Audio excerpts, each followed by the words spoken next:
नमस्कार, मैं हूं आपके साथ अंकिता पाल। बुलेटिन की शुरुआत करते हैं। केदारनाथ उपचुनाव में मुख्य विपक्षी दल कांग्रेस की हार के बाद में कांग्रेस पार्टी लगातार धामी सरकार पर निशाना साध रही है।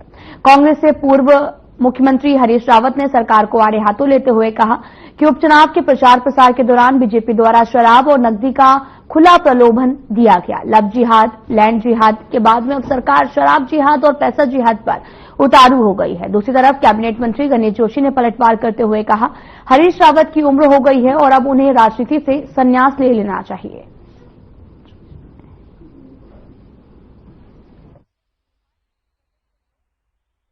शराब का खुला प्रयोग किया गया, धन का खुला प्रयोग किया गया, अधिकारियों को भेजा गया, जातीय तरीके से लोगों को इंगित करके कहा इन क्षेत्रों में अधिकारियों से तुम जाओ, तुमको यदि तुमने डिजायरेबल रिजल्ट दिए तो तुमको जो है अच्छी पोस्टिंग दी जाएगी। और मैं तो ऐसे अधिकारियों के कई लोगों के कार्ड मेरे पास है, जिन लोगों ने वहां के स्थानीय लोगों को दिए थे तो उन्होंने दिखाया, उन्होंने कहा था इस तरीके से अधिकारों का उपयोग हो रहा है। तो ये है, मैंने कहा था कि शराब अब लव जिहाद, लैंड जिहाद, थूक जिहाद से सरकार जो है शराब जिहाद और पैसा जिहाद में आ गई है। हरीश रावत जी की उम्र हो गई है, मैं तो उनको सलाह दूंगा, बहुत ही आदरणीय है, पूर्व मुख्यमंत्री हैं। मुख्यमंत्री रहते हुए दो वजह से अगर चुनाव बनाने का रिकॉर्ड अगर किसी देश के अंदर किसी मुख्यमंत्री ने बनाया है तो उन्होंने बनाया है। ऐसे महान व्यक्तित्व और टिप्पणी करना उचित नहीं है। और एक छोटे भाई के नाते मुझे इनको सलाह है कि अब आपको, क्योंकि मुझे याद है जब भगोड़ा जी सीएम थे तो हर की बड़ी पर भजन करते थे, तो आपको भजन कीर्तन करना चाहिए, राजनीति से संन्यास लेना चाहिए।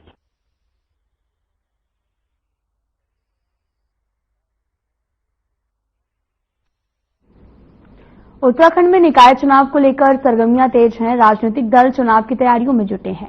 इस बीच नेताओं की बयानबाजी भी तेज हो गई और हाल ही में बीजेपी के प्रदेश प्रवक्ता कमलेश रमन ने कहा कि नगर पंचायतों में प्रशासक बैठाए गए हैं, सरकार ने सभी को साथ में लेकर चलने का काम किया है। साथ ही उन्होंने कहा कि जो लोग वर्तमान में प्रशासक हैं उन्हें वहां पर बैठाया गया है। इसके साथ ही उन्होंने कांग्रेस पर जमकर निशाना साधा। आपको बताते चलें कि जनवरी में निकाय चुनाव हो सकते हैं। लगातार निकाय चुनावों को लेकर तमाम तरह की बातें जो हैं वो चल रही हैं और आशंका ये भी जताई जा रही है कि जनवरी में अब निकाय चुनाव हो सकते हैं। नगर पंचायतों में प्रशासक भी जो हैं वो बैठा दिए गए हैं और कमलेश रमन ने कांग्रेस पर भी जमकर निशाना साधा है।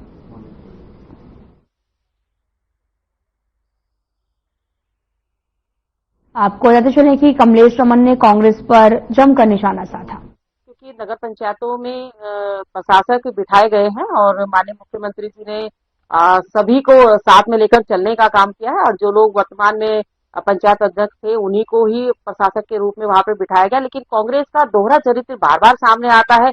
एक वरिष्ठ नेता उनके कहते हैं कि उन्हीं लोगों को मौका मिलना चाहिए दोबारा अगर चुनाव में देरी है प्रशासक बिठाने में, और दूसरे उन्हीं के नेता कहते हैं कि ये गलत हुआ और अपनों को दिया जा रहा है। तो मुझे लगता है कि कांग्रेस का ये दोहरा मापदंड है, दोहरा चरित्र है। और क्योंकि वो अपना इतिहास याद करे कि जिला पंचायत के चुनाव उन्होंने 22 साल के बाद कराए थे उत्तर प्रदेश में, तो उनको अपना इतिहास भी खंगालना चाहिए।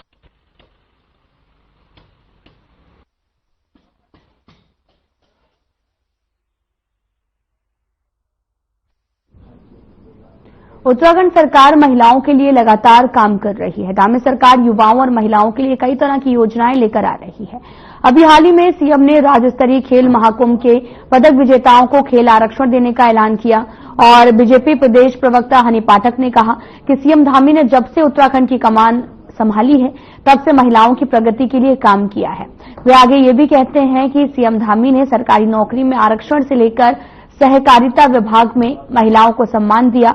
इसके अलावा सीएम ने खेल महाकुंभ में ओलंपिक विजेता खिलाड़ियों को 50 लाख की धनराशि की मंजूरी दी, जो दिखाता है कि सीएम महिलाओं को आगे बढ़ाने के लिए प्रोत्साहित कर रहे हैं।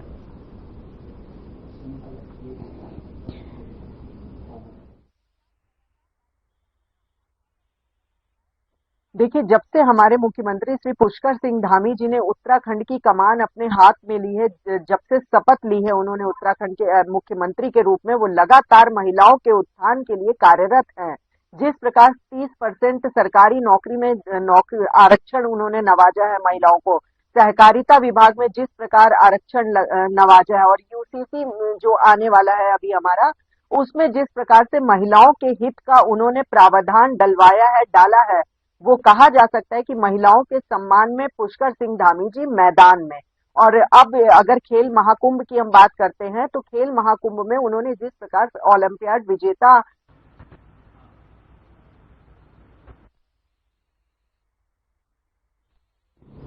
उत्तराखंड में भूमि की अवैध और मनमाने ढंग से खरीद बिक्री को लेकर मुख्यमंत्री पुष्कर सिंह ने कई बार अंकुश लगाने की बात कह चुके हैं। मुख्यमंत्री धामी ने कहा कि नया भू कानून जन भावनाओं के अनुरूप होगा और एसडीएम और तहसीलदार स्तर पर भू कानून को लेकर जनता से सुझाव लिए जाएंगे। सीएम धामी के ऐलान के बाद में कांग्रेस प्रदेश अध्यक्ष करण माहरा की प्रतिक्रिया आ चुकी है। करण माहरा ने इस फैसले का स्वागत किया है।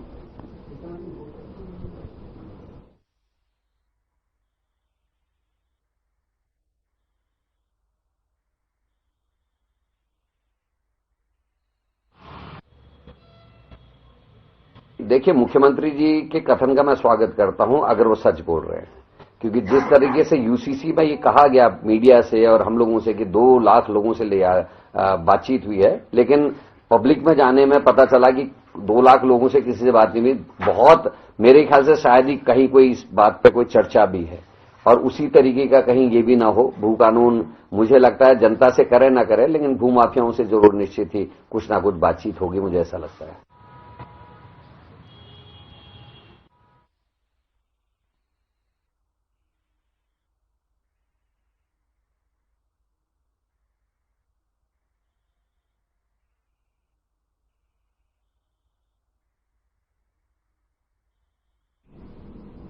केदारनाथ उपचुनाव में कांग्रेस पार्टी को मिली हार को लेकर अब कांग्रेस पार्टी की तरफ से कारणों के तलाशने पर मंथन जारी है। कांग्रेस के प्रदेश अध्यक्ष करण माहरा ने कहा कि मंथन को लेकर यूथ कांग्रेस के कार्यकर्ताओं के साथ बैठक हुई और कांग्रेस के सेवा दल के साथ में बैठक हो रही है। साथ ही उन्होंने ये भी कहा कि जल्द ही हम रुद्रप्रयाग जनपद में एक बड़ी बैठक करेंगे जिसमें कांग्रेस की प्रदेश प्रभारी कुमारी शैलजा भी शामिल होंगी और उस बैठक में जो केदारनाथ में हुई हार का निचोड़ निकलेगा उसे हम हाईकमान तक पहुंचाएंगे।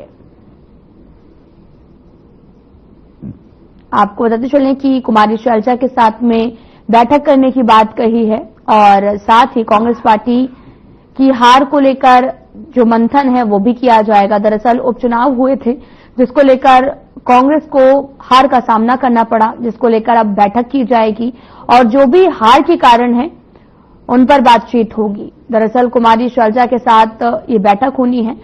मुख्यालय उत्तराखंड प्रदेश कांग्रेस कमेटी अब बैठक भी करेगी। कांग्रेस के सेवा दल के साथ में ये बैठक होगी।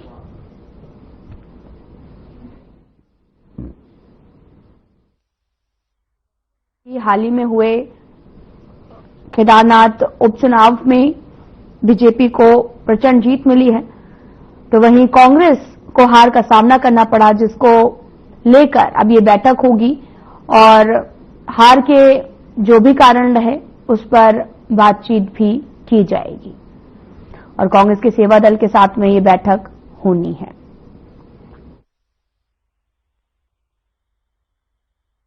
ये हमारी मंथन चल रहा है। आज भी हमारे यूथ कांग्रेस के संतोष जी और लोगों को मैंने बुलाया था, उनके साथ आज मेरी बैठक रही और सेवा दल के लोगों के साथ भी मैं जल्दी बैठ रहा हूं। मैं वहां और जो हमारे लोग प्रभारी थे उन लोगों से मेरी बातचीत चल रही है, लगातार मैं कर रहा हूं और हल्के हल्के चीजों को लिपिबद्ध भी कर रहा हूं। एक बैठक उसके बाद हम रुद्रप्रयाग जनपद में करेंगे जिसमें प्रभारी जी को भी हम बुलाएंगे और उस बैठक में भी कई चीजें सामने आएंगी और जो कुछ भी निचोड़ आएगा उसको हम हाईकमान तक पहुंचाएंगे।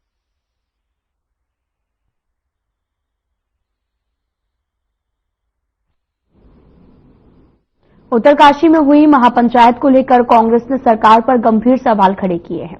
कांग्रेस के वरिष्ठ प्रदेश उपाध्यक्ष और उत्तरकाशी के प्रभारी सूर्यकांत धस्माना ने कहा कि उत्तराखंड में बीजेपी सरकार अपनी नाकामियों और विफलताओं को छुपाने के लिए सांप्रदायिक ध्रुवीकरण की राजनीति कर रही है और उन्होंने आरोप भी लगाया कि सरकार के इशारों पर महापंचायतें हो रही हैं। उन्होंने प्रदेश सरकार और उसके नेताओं पर नैनीताल उच्च न्यायालय के आदेशों की अवहेलना करने का भी आरोप लगाया है।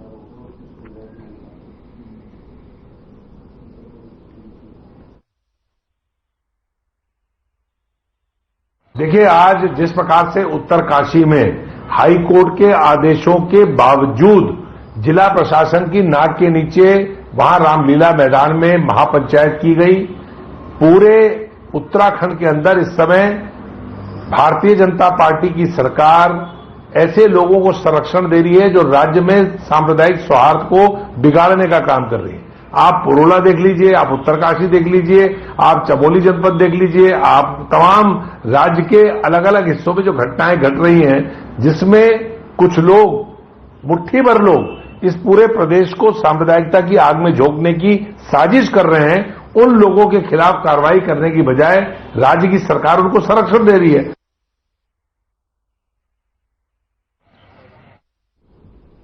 उत्तराखंड में आगामी नगर निकाय चुनावों के मद्देनजर कांग्रेस सक्रिय नजर आ रही है। प्रकाश जोशी को देहरादून जिला प्रभारी बनाया गया। प्रकाश जोशी 3 दिसंबर से 5 दिसंबर तक 3 दिवसीय दौरे पर रहेंगे। इस दौरान वो कार्यकर्ताओं से मुलाकात करेंगे, चुनावी रणनीति पर गहन विचार विमर्श करेंगे। कांग्रेस के महामंत्री नवीन जोशी ने बताया कि पार्टी जिताऊ प्रत्याशियों के चयन के लिए मंथन कर रही है। जोशी ने यह भी कहा कि पार्टी का फोकस एकजुटता और प्रभावशाली उम्मीदवारों को मैदान में उतारने का है। साथ ही यह भी आरोप लगाते हुए उन्होंने कहा कि नगर निकायों के विकास के नाम पर अनदेखी और भ्रष्टाचार हो रहा है। नवीन जोशी ने यह भी स्पष्ट किया कि इस दौरे के दौरान प्रकाश जोशी प्रदेश और जिला स्तर के वरिष्ठ नेताओं से भी मुलाकात करेंगे।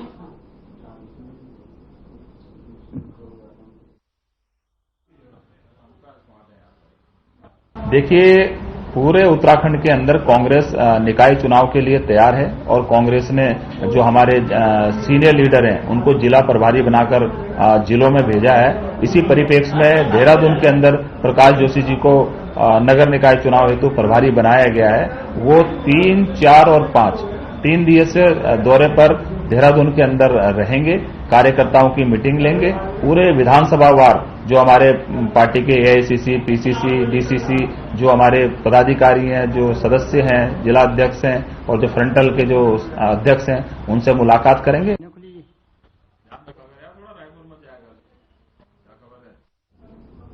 हल्द्वानी उत्तराखंड में होने वाले निकाय चुनाव को लेकर सियासी दल पूरी तरह से तैयारी में जुट गए हैं। बीजेपी भी पूरी तरह से एक्टिव मोड में है और इस बीच आपको बता चले कि बीजेपी अनुसूचित मोर्चा के प्रदेश अध्यक्ष समीर राजे ने कहा कि निकाय चुनाव को लेकर बीजेपी पूरी तरीके से तैयार है और शीघ्र ही आरक्षण लिस्ट जारी होने वाली है। और उन्होंने कहा कि भारतीय जनता पार्टी निकाय चुनाव में अपने योग्य एवं जितायु प्रत्याशियों को टिकट देगी। पार्टी प्रदेश के सभी निकायों में बड़ी जीत हासिल करेगी।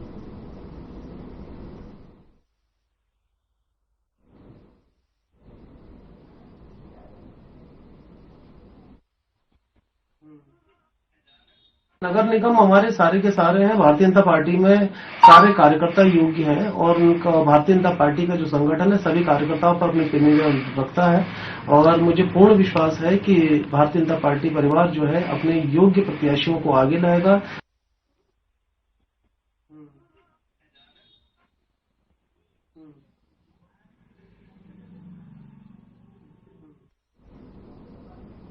पूर्व कैबिनेट मंत्री एवं वरिष्ठ कांग्रेसी नेता नवप्रभात ने जिला पंचायत अध्यक्ष को प्रशासक नियुक्त किए जाने पर सवाल खड़े किए हैं। उनका कहना है कि सरकार ये कदम विधि सम्मत नहीं है और इसमें संविधान के तहत किए गए प्रावधानों का उल्लंघन हुआ है। उनका कहना है कि राज्य सरकार ने ये कार्य पंचायत में पड़े भारी भरकम बजट को खुद करने के लिए लिया है।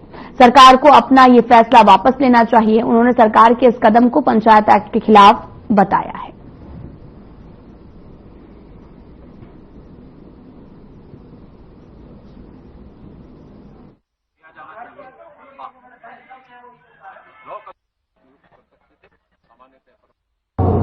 जिला पंचायत अध्यक्षों को प्रशासक के रूप में जो एक्सटेंशन प्रदान किया है, मेरा ये कहना है कि वो ना संविधान की व्यवस्थाओं के अनुकूल है, ना वो राज्य के पंचायती राज अधिनियम के अनुकूल है, ना वो हमारी परंपराओं के अनुकूल है। और ऐसी परिस्थिति में जब पंचायती राज के चुनाव की प्रक्रिया शुरू हो चुकी हो, इस प्रकार से राजनीतिक व्यक्तियों को प्रशासक नियुक्त किया जाना पूरी तरह से लोकतंत्र, संविधान।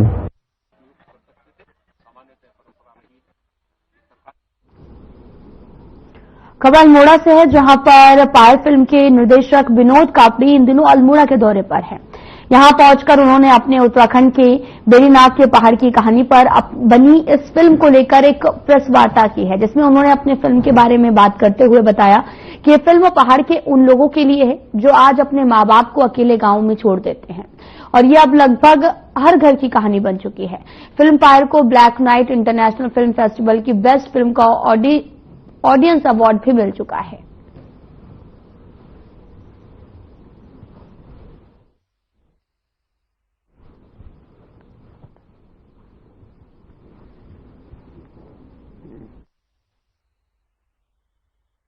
मैं बहुत खुश हूं कि जिस तरह से उत्तराखंड में लोगों ने फायर को प्यार दिया, ये बहुत ही अभिभूत करने वाला है।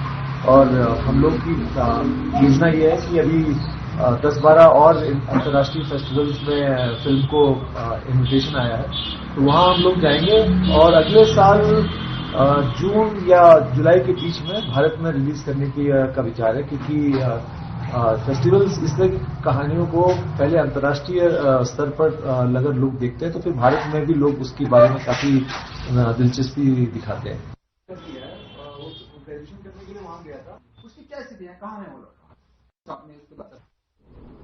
देहरादून के जिलाधिकारी सविन बंसल द्वारा कलेक्ट्रेट परिसर में जनसुनवाई का कार्यक्रम किया गया, जिसमें जिलाधिकारी ने लोगों की शिकायतें सुनकर उन पर जल्द कार्रवाई करने के आदेश दिए हैं। इस बीच जिलाधिकारी सविन बंसल ने कहा कि इस बार की जनसुनवाई में 96 शिकायतें आई हैं। साथ ही उन्होंने कहा कि हमेशा कोशिश यही रहती है कि ज्यादातर मामलों को यही निपटा दिया जाए, पर कुछ मामलों में जांच और विजिट भी जरूरी होता है, जिनको ध्यान में रखकर अधिकारियों को दिशा निर्देश भी दिए जाते हैं।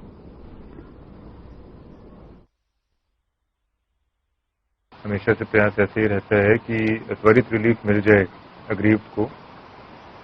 यदि मौके पे ही उनको निस्तारण किया जा सकता है तो विभागीय अधिकारी से आग्रह किया जाता है कि आज ही के दिवस में इनका निराकरण करवा दें। और यदि इसमें कुछ स्पॉट विजिट्स, साइट इंस्पेक्शन और कुछ रिकॉर्ड्स की आवश्यकता होती है तो उसमें भी टाइम बाउंड किया जा रहा है। इस पूरे प्रोसेस को एक टाइम कमिटमेंट लाने के लिए और एक इफेक्टिव सुपरविजन के लिए एक लेटर मॉनिटरिंग सिस्टम भी हमारा बगैर नक्शे के बनाई जा रही कॉलोनियों पर एक बार फिर से प्रशासन की गाज गिरने जा रही है। उप जिलाधिकारी अभय प्रताप सिंह ने इसके संकेत दिए हैं।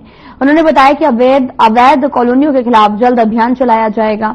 उन्होंने बताया कि काशीपुर क्षेत्र में विकास प्राधिकरण के अंतर्गत बाजपुर के लिए लगभग 5 गांव आते हैं और रिसेंटली हमारे यहां पर भी एई और जेई की नियुक्ति भी हो गई है और हमारे जितने पद हैं वो सारे फुल हो गए हैं। जेई को अलग अलग 3 जोनों में बांटा गया है। वर्तमान में कार्रवाई कुछ बढ़ी है और एनफोर्समेंट में भी उनके आने की वजह भी बढ़ गई है।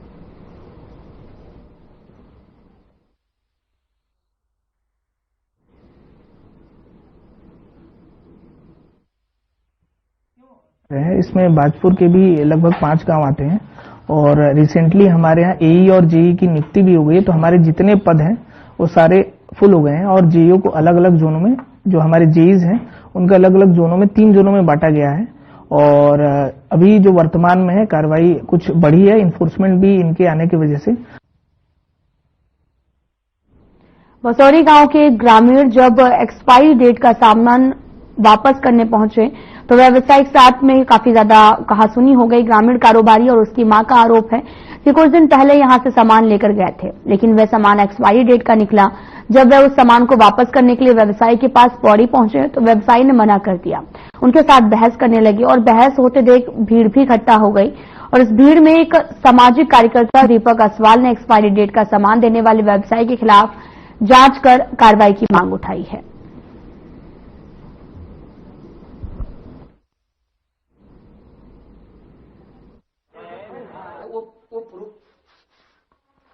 देखिए, मैं अभी घर जा रहा था तो एक आंटी रोटी यहाँ पे दिखी। मैंने आंटी से पूछा, आंटी रोटी रो। तो उनका कहना ये था कि बेटे मेरे वो पौसरी की आंटी, तो जब रोए तो मुझे अच्छा लगा, पूछने गया तो उनका ये कहना था कि मेरे बेटे को विगत कई समय से ये लोग ये सामान दे रहे हैं, ओवरडेट सामान दे रहे हैं। 2-2.5 लाख रुपए का तो सामान ले गया और सारा जो सामान था ओवरडेट है। आज वो अपना सामान लेके वापस आए तो ये लोग मुकर रहे हैं, उल्टा उसे धमका रहे हैं। ये बाहर के लोग हमारे गढ़वालियों पे यहाँ पे हावी हो रहे हैं, जो कि सरासर गलत है। और एक तरफ मैं बात करूँ प्रशासन की, तो प्रशासन कोई कार्रवाई नहीं करता, क्योंकि इस आदमी की दुकान पौड़ी शहर में है, बस अड्डे के नजदीक है, और इसका सारा सामान पूरा एक्सपायरी डेट का दुकान से मेरे बेटे को फोन किया गया, वहाँ से यहाँ पे इसने थैले भर के बिल नहीं दिया, पूरा एक्सपायरी डेट का नकली सामान पकड़ा है मेरे बेटे। पूरा मैं सामान लेके गाड़ी बुक करके आज इसकी दुकान में आ रहा है। अब इसके मेरे पासबुक भी ला रखी है, इसमें 10 लाख निकाल रखे हैं एक बार के, 8 लाख एक बार के निकाल रखे।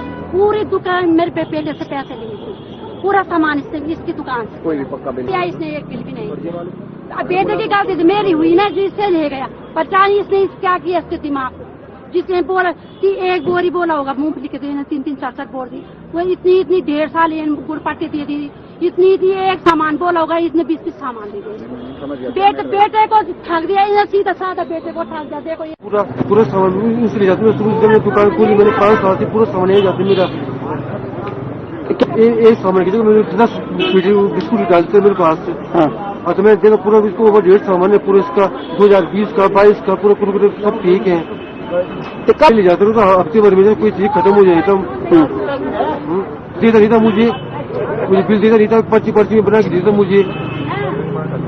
दुकानदारों से पूछ, मुझे किसी व्यक्ति द्वारा मोबाइल पर मुझे सूचना दी है कि बस स्टेशन में कोई महिला है, उसने किसी एफबीओ पर ये आरोप लगाए हैं कि एक्सपायरी माल हमें बेचे हैं। तो मैंने दुकानदार के द्वारा मुझे बताया गया है कि महिला द्वारा मेरे यहाँ से माल नहीं खरीदा गया है। मैंने महिला को भी, अभी महिला से मेरी बात नहीं हुई है, मैं इस मीडिया के माध्यम से कह रहा हूँ कि यदि महिला ने सामान उस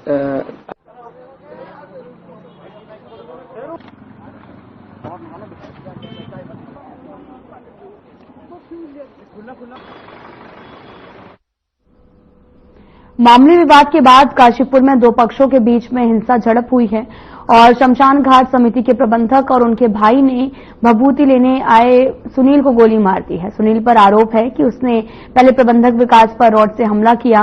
दोनों घायलों को अलग अलग हॉस्पिटल में भर्ती कराया गया। फिलहाल पुलिस ने एक पक्ष की तहरीर पर गोली मारने वाले आरोपी और उसके भाई के खिलाफ मामला दर्ज कर लिया और वहीं दूसरे पक्ष की तहरीर की जांच भी की जा रही है।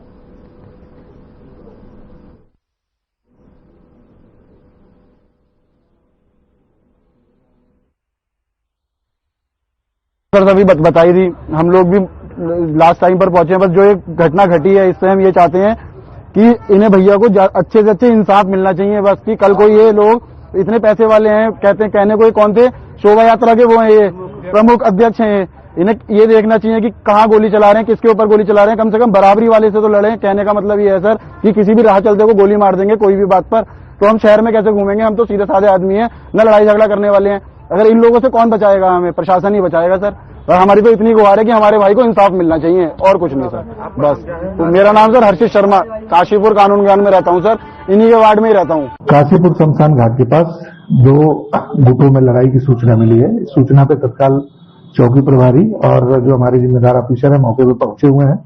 घटना की प्रथम दृष्टया पुष्टि हुई है, जिसमें एक पक्ष के द्वारा फायरिंग की भी सूचना हमें मिल रही है और हम वहाँ पे सीसीटीवी और अन्य जो हमारे प्रत्यक्षदर्शी थे उनके माध्यम से घटना को वेरीफाई कर रहे हैं। घाट गया था मैं मत्था टेकने, मत्था टेक कर वापसी आ रहा था तो सीधे भैया बोलते हैं मुझसे, बहन के रोड़े कहाँ से आ रहा है, बहुत से के गाली बकने लगे, ताम गाली बकने लगे। मैंने कहा भैया गाली उली मत बको, तो उन्होंने सीधा हाथापाई पे आ गए, मेरे 4-5 रेपट मारे, मैं बाहरपुर आ गया भैया। फिर बाहर आके झंडू साहब तक मैं पहुंचा, दोनों भाई आए मेरे ऊपर चिपटने लगे, क्यों घूर रहा है, और दोनों भाई ने मेरे ऊपर हाथापाई चालू कर दी। फिर तीसरा शख्स एक और आया, वो भी चिपट गया सर मेरे पर। फिर छोटे वाले भाई ने निकालकर मेरे ऊपर फायरिंग कर दी।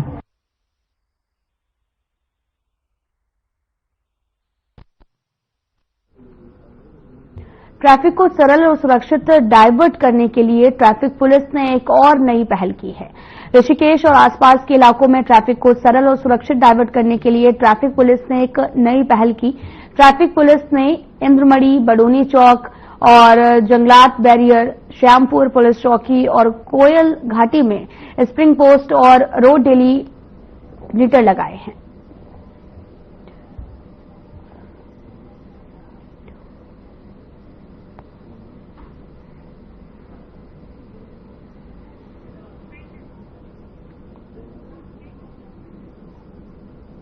क्लास बुलेटिन में इतना ही। नमस्कार।